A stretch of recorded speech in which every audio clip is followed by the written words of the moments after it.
Bienvenue sur Africa 24 dans cette nouvelle édition de l'Africa Tonight. Au sommaire de l'actualité, discorde au sein de l'opposition nigérienne. Le Front démocratique et républicain connaît une crise de leadership. Les structures qui composent la coalition n'arrivent pas à départager les candidats à la présidence du Front.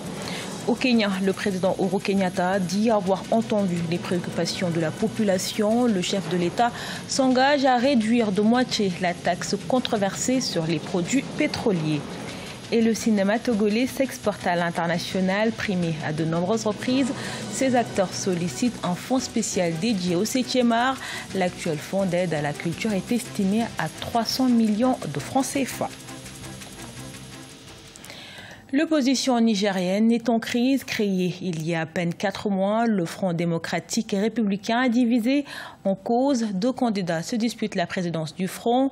Un problème de leadership qui fragilise la coalition mise en place le 15 mai dernier. Reportage de notre correspondant Sadou Alizé Mokhtar. Crise au sein du Front démocratique et républicain, FDR, la principale coalition de l'opposition nigérienne. À l'origine de la discorde, le leadership du Front qui réunit structures politiques et de la société civile. Les différentes structures composant le Front n'arrivent pas à s'entendre sur qui de Mahaman Ousmane ou de Amadou Boubacar Sissé pour occuper la présidence du FDR. Nous avons pour le moment temporisé le processus de mise en place du nouveau bureau jusqu'à ce que les concertations soient achevées à tous les niveaux. Et après, plaise à Dieu, nous reviendrons, n'est-ce pas, avec des mesures absolument consensuelles.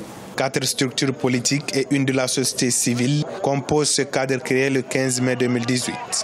Une création justifiée selon eux par la nécessité de restaurer la démocratie au Niger.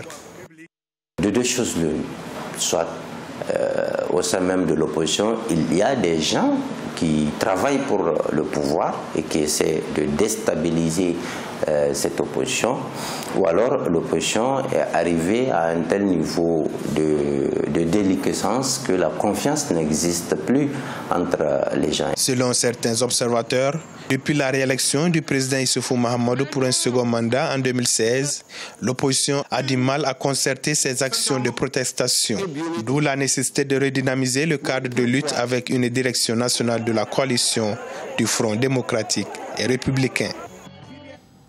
Candidat à l'élection présidentielle en République démocratique du Congo, Martin Fayulu a dévoilé son programme de société intitulé « Investir dans le citoyen pour le développement de la République démocratique du Congo ». Il se chiffre à 190 milliards de dollars sur une période de 5 ans, correspondant à la durée d'un mandat présidentiel pour réaliser son projet axé sur 6 piliers, que nous explique notre correspondant Jacques Amboka. 190 milliards de dollars, c'est le budget que prévoit mobiliser en 5 ans Martin Fayulu, candidat du parti Engagement pour la citoyenneté et le développement. Martin Fayulu, qui est par ailleurs le président de la plateforme dynamique de l'opposition, a rendu public son programme de société ce jeudi 13 septembre à Kinshasa. Nous allons investir dans l'éducation, investissement massif, parce que notre programme s'appelle Investir dans les citoyens pour développer la République démocratique du Congo. Ce programme est axé sur 6 piliers, à savoir le social-libéralisme et la citoyenneté, le pacte pour le développement, la bonne gouvernance, la réconciliation nationale et le principe gagnant-gagnant. Déjà au niveau de l'agriculture, ce que nous pouvons faire, au niveau du tourisme, ce que nous pouvons faire, ces 2 domaines seulement, ça peut vous amener des milliards et des milliards. Les taux que nous avons donnés, les montants que nous avons donnés, une moyenne de 38 milliards de dollars chaque année, c'est vraiment ce qu'on appelle une hypothèse la plus pessimiste possible. Faisant partie des candidatures à l'élection du président de la République qui ont été validées par la CENI, Fayulu s'attend au soutien de l'ensemble de l'opposition qui veut présenter un candidat commun face à Emmanuel Ramazani Shadari. Le consensus sur la candidature commune doit tenir compte de l'expérience, soutient-il. Au Kenya, le président réduit de 50% la taxe de 16% controversée sur les produits pétroliers.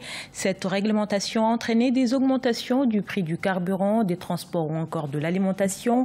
Après des mouvements de contestation dans le pays, le chef de l'État demande aux commerçants de réajuster leurs tarifs. Il a également proposé sa réduction de 8% au Parlement qui devrait en débattre prochainement. Cheikh Omar Bandaogo.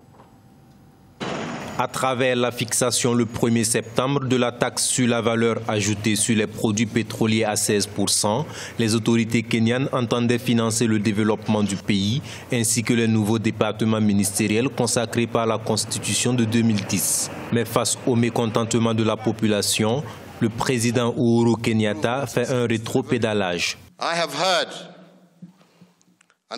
J'ai entendu et compris vos préoccupations. C'est pourquoi j'ai proposé dans le cadre de mon mémorandum de réduire de 50% la TVA sur les produits pétroliers. C'est-à-dire de 16% à 8%. Cette nouvelle aurait pu être accueillie avec enthousiasme, mais ce n'est pas le cas au sein de la population. Les uns estiment que le président peut mieux faire. Puis il y a ceux qui pensent que les consommateurs sortent toujours perdants, quel que soit le taux appliqué. Ils nous ont roulé. S'ils ont augmenté la taxe à 16%, alors ils auraient tout aussi bien pu la réduire de 16%. Donc c'est un jeu parce qu'ils nous disent qu'ils ne l'ont augmenté que de 8%. Le président Kenyatta a rejeté ce 13 septembre un projet de loi de finances parlementaire qui visait à reporter entièrement la taxe. Le Parlement se réunira la semaine prochaine pour examiner la nouvelle proposition du président Uhuru Kenyatta. www.inside-td.net, c'est le nouveau site internet de l'Institut national de la statistique du Tchad. L'objectif de cette plateforme digitale est de lutter contre la diffusion des fausses données statistiques concernant le pays. Grâce à un nouveau système d'interconnexion, les utilisateurs peuvent désormais corriger les fausses informations. Plus de détails avec notre correspondant Mahamat Ramadan, commenté par Badawi Adidjato. Au Tchad, pour lutter contre les fausses données statistiques de plus en plus fréquentes ces dernières années, le gouvernement a lancé une plateforme officielle pour publier des informations fiables à l'endroit des utilisateurs. Ce portail électronique qui interconnecte toutes les institutions du pays permettra aux partenaires et aux médias de corriger leurs données statistiques sur le Tchad. Ce site offre une gamme de variétés de publications des statistiques. Vous y trouverez le recensement général, le résultat du recensement général de l'habitat et de la population, les rapports de diverses enquêtes économiques, financières et sociales, ainsi que toute autre publication. La plateforme du gouvernement publiera en continu sur Internet les informations statistiques sectorielles sur le Tchad, préalablement étudiées et approuvées par l'Institut national de la statistique, des études économiques et démographiques pour contrer les données non fiables qui circulent en ligne. L'INSED est l'organe central chargé de diffuser des données économiques et statistiques au Tchad conformément à la loi. Et ce site permettra à tous les utilisateurs d'aller vérifier et consulter en ligne les données officielles de notre pays. Pour rappel, l'Institut national de la statistique, des études économiques et démographiques est le seul organe habilité à collecter et valider les données sectorielles sur les indicateurs socio-économiques au Tchad, conformément aux lois en vigueur dans le pays.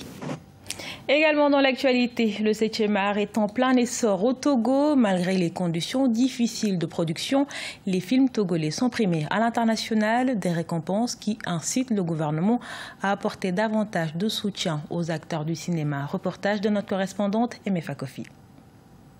Après son succès au Festival Clapivoire 2018 qui rassemble les 8 pays de l'UEMOA, place à une reconnaissance nationale. Anita Afachao, avec son film documentaire L'Ordure, qui traite du recyclage des déchets, a décroché le Grand Prix Kodjo et Bouclé, des succès qui font espérer de nouvelles ères pour la cinématographie togolaise. Le Code du cinéma réserve une part obligatoire de la production nationale pour la diffusion dans les salles de cinéma et à la télévision. Ceci va être une formidable opportunité pour les réalisateurs, les producteurs, de pouvoir avoir de la production de qualité. Nous réorganisons le Butodra pour être certain que vos droits vous seront reversés. Dans son palmarès, le Togo enregistre plusieurs prix au festival Clap Ivoire. En 2014 et 2015, le pays décroche le grand prix Kodjo et Bouclé grâce au réalisateur Maxime Tchenkou et Joël Tiedré, aujourd'hui producteur du film L'Ordure, avec qui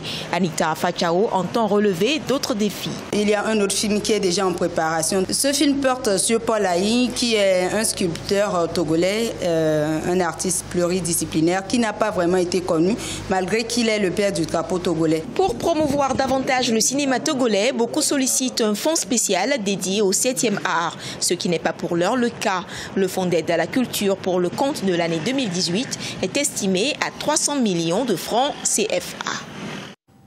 Ce journal a été réalisé par l'ensemble de la rédaction. Merci pour votre fidélité. Retrouvez dans un instant une nouvelle édition de l'actualité sur Africa 24.